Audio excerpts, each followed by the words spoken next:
Yo, Fitzy here, aka Hegassen. Thank you for clicking on my One Piece Manga Chapter 989 review. I super appreciate it, and what a super chapter we got this week. It was one of those One Piece chapters that pretty much had everything that you want from a One Piece chapter. You know, it had some setup, and it also moved the plot forward at the same time. It had some good character moments, and it also had some fun, and the fun didn't take away from the rest of the story. Plus, we got some fights, and we got an epic panel at the end. We got one of those classic anime action poses of all of the Straw Hats, all of the current Straw Hats, including Jinbe, and it looked great. It has already become, I feel, one of the most iconic panels from Wano. I've seen it all over Instagram, all over Twitter, and I think it is going to be one of the most memorable ones when we get to the end of Wano. Is it my personal favourite one?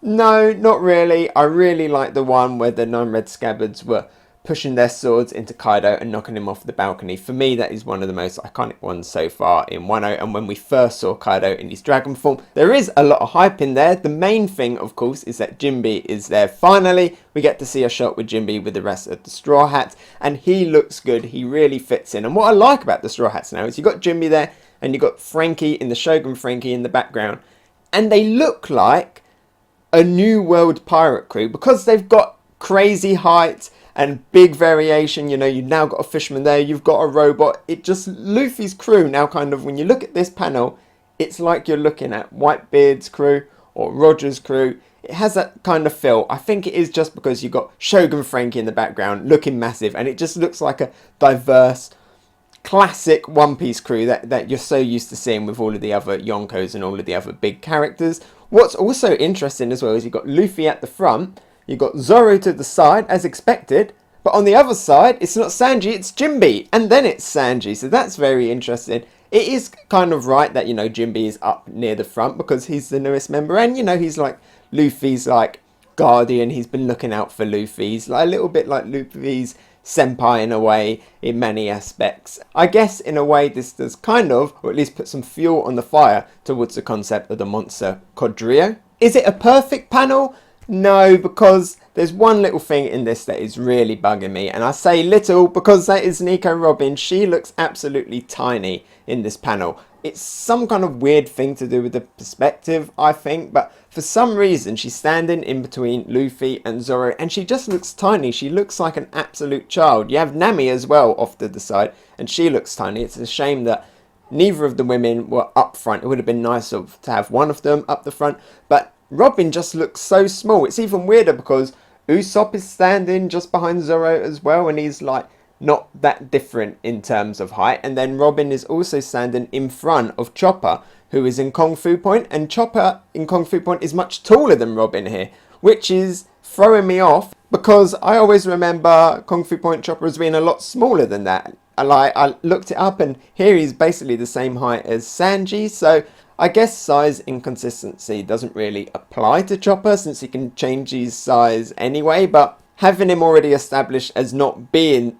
this massive kind of threw me off a little bit, so it just makes Robin look a little bit weird here. Can't wait to see this in the anime. I've already seen some amazing fan art versions of this on Instagram. What's also really good about this is that there's nothing that hints towards future Straw Hats. It's just the crew as they are right now. So, you know, none of the other contenders are present, so it's not adding any fuel to them fires. Yamato is off with Momonosuke right now, and that is actually a little bit weird because I thought Yamato was fighting Ulti. Like, what happened to that fight? It just, they seem to be clashing in the background and it seemed to end, so not really sure what's going on there, but Yamato is off with Momonosuke. Caribou, he isn't here. We don't know where Caribou is. But Carrot is a weird one because Carrot was with the Straw Hats. We even saw it in this chapter. Carrot was with Franky and Nami, and then it came to the big group shot and she's nowhere to be seen. I like to think that maybe she's just off panel. Maybe when Oda drew it, he actually did draw Carrot like doing like a panda man like that and then cropped it off as it got put into the manga. Or in my own headcanon, she is standing behind Shogun Franky watching the rear, because all of the Straw Hats got all their eyes forward. They're completely blind to an attack from behind. So in my head, Carrot is just standing behind Shogun Franky. But yeah, it's a little bit weird that she just kind of disappeared, even though she was there previously. I'm talking a lot about this panel, more so than I am other panels in other reviews, because the main focus of this chapter was getting to this point, was getting to this panel. Everything that happened in this chapter and with stuff in the previous chapter all led to this panel. So let's break it down as to what happened and how all of the Straw Hats got there. Obviously, we already had Franky, Brook and Nami because they were fighting Big Mom. We get a little bit of an extension on that. It's great to see Brook interacting with Big Mom again. I love how he kind of taunts her, teases her, but also treats her like a bit of a gentleman, you know. He's very polite. And then Franky as well is joining in. He's kind of flirting a little bit. He's been like, hey, don't you think I'm super too? This is what I like. I like seeing the Straw Hats be confident enough to have a go and taunt a Yonko. And what I also really like here is that Franky actually called Nami out. Because Nami, you know, acting like classic Nami, like being a little bit scared. And Franky's like, come on, Nami, you got to step up. We got to take on Yonkos now. We got to do this for our captain, you know. Really good moment between them, you know. It wasn't like he was saying it like out of anger or anything, you know. It was just like advice. It was just like good, friendly relationship between the Straw Hats. And I also like when Nami goes in, gives Franky a little hug for saving her. And he's like completely like no emotions. You know, he's not being like Sanji. He's not being like Brook. He hasn't got love hearts in his eyes. Maybe it's just Franky playing it super cool because he was super cool throughout this chapter. Or maybe it's another little hint that Franky has no interest in Nami because he's got eyes for Robin. Speaking of Robin and Big Mom, Robin and Jinbe turn up and they actually clash with Big Mom.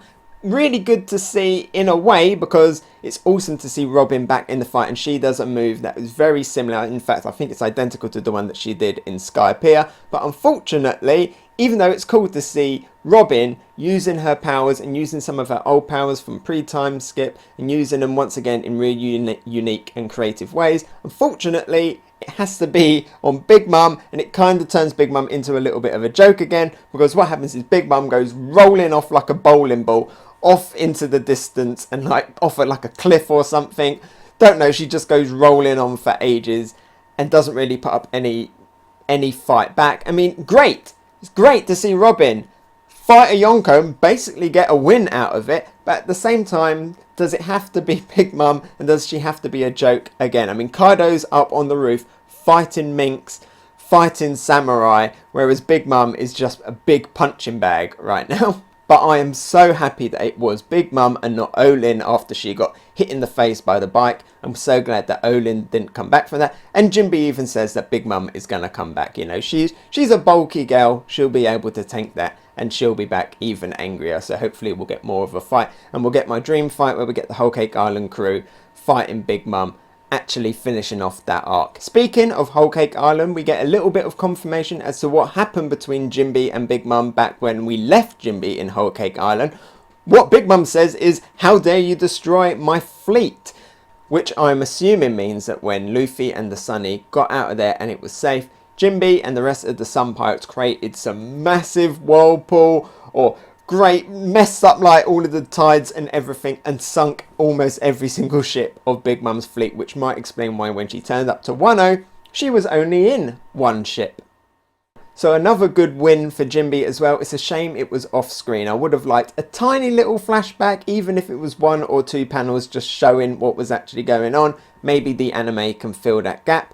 Sanji, now Sanji, he did tank his hit from King, so that was very impressive, but King has seemingly ignored him and just left Sanji on his own. But he tanked the hit and he tanked it even better than I thought. There wasn't one little mark. He looked completely clean, but it was interesting here that Sanji even acknowledges how strong the raid suit is, and once again showing his frustration that he has to wear the raid suit. And I'm really liking this about Sanji in this arc, because he's wearing the raid suit because it's a good thing and he knows that it's powerful and he knows that it's strong, but he doesn't like wearing it because of the history and how it's connected to his father and stuff. But he'll still wear it. He still puts his pride on the line because it is the right thing to do. I'm really liking this about Sanji right now, and I can't wait to see what happens to the raid suit when he finally gets to make the modifications that he wants made to it. Usopp and Chopper turn up in the Brachio tank in the hands of a number, and we get 3 more numbers in this chapter. And first of all, when I saw them straight away, I was like,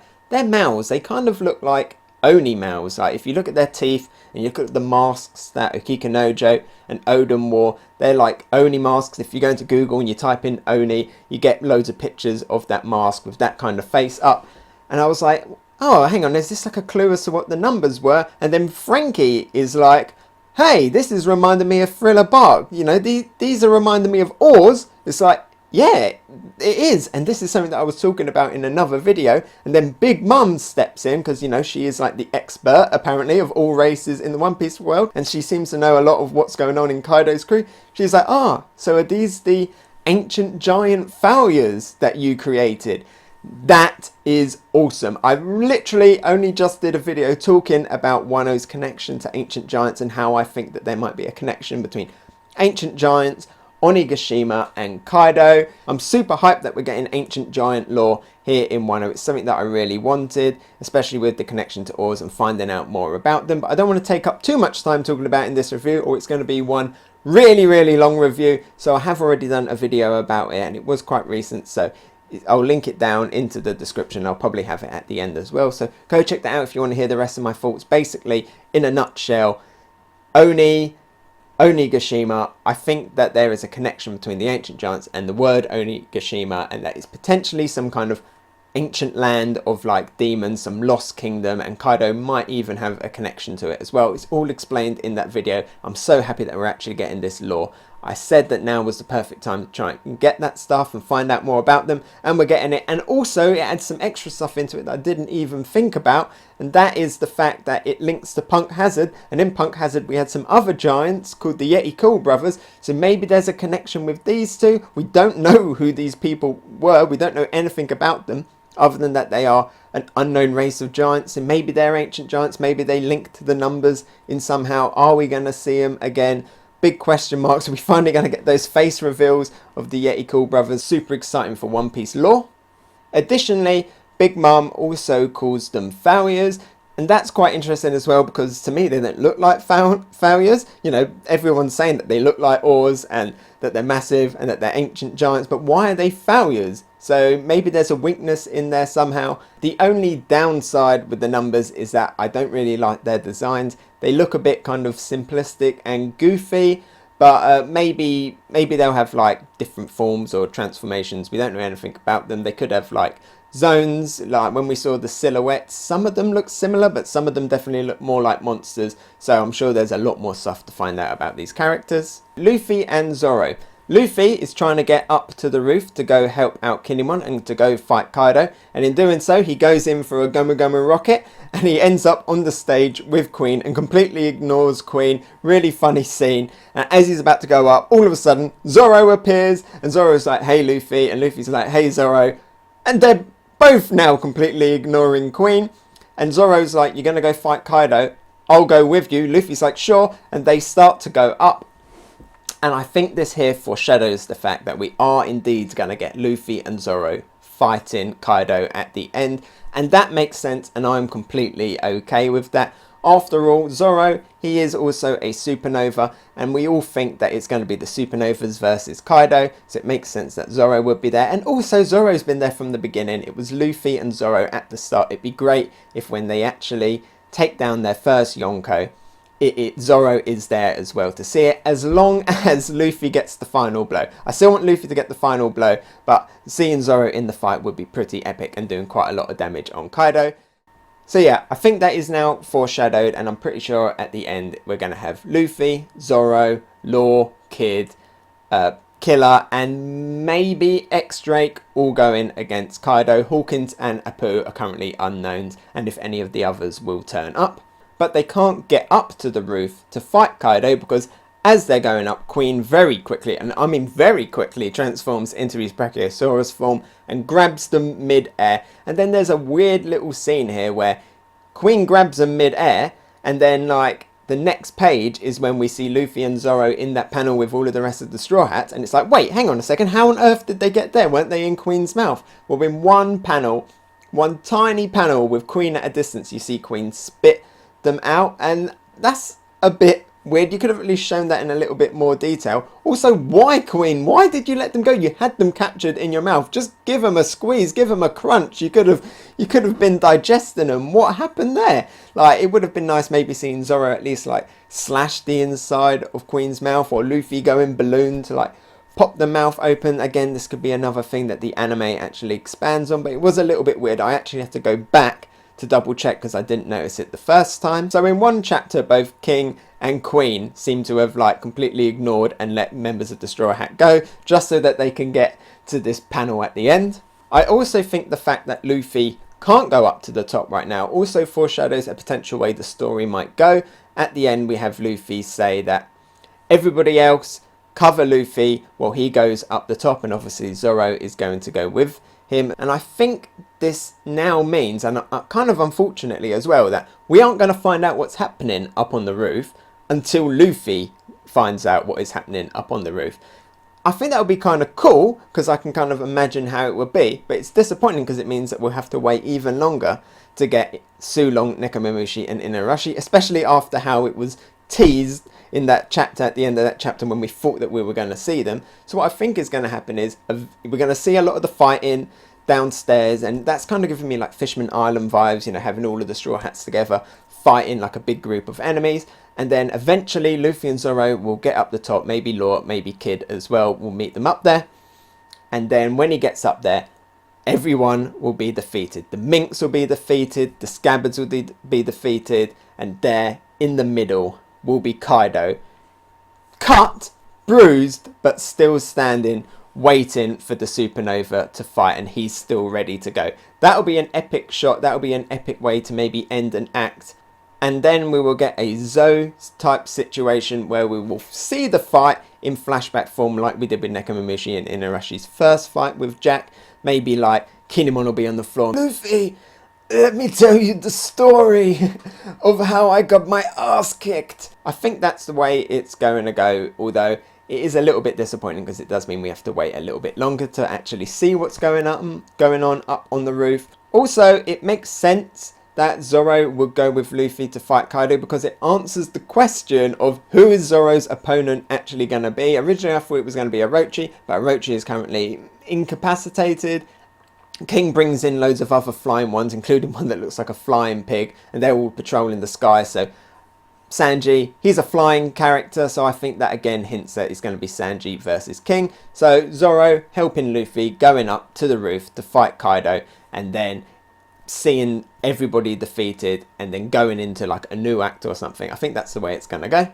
Yes, bring it on. So there we go. There's the story of how we had an entire chapter based around getting all of the characters to 1 point for an epic pose. But it was an epic chapter with some good moments along the way. Some good plot development, some good hints towards lore, some good foreshadowing, and some good humour as well. But not without its faults. There was some weird stuff with like coincidence stuff, such as Queen just letting Luffy and Zoro go. And I would have liked to have seen the Jinbe stuff with the fleet in at least 1 or 2 panels as a flashback. So not a perfect chapter, but an excellent chapter. Overall, I would give chapter 989 a gold tier. Hey, so thanks for watching. What did you think? Let me know about it in the comments below. And if you enjoyed my video, maybe give it a like. And if you really liked it, why not subscribe? You can follow me on Twitter, Instagram and Twitch. Oh, and here's a related video you might enjoy, and something more fresh. I've been Hegassen, and I'll talk to you next time. Bye!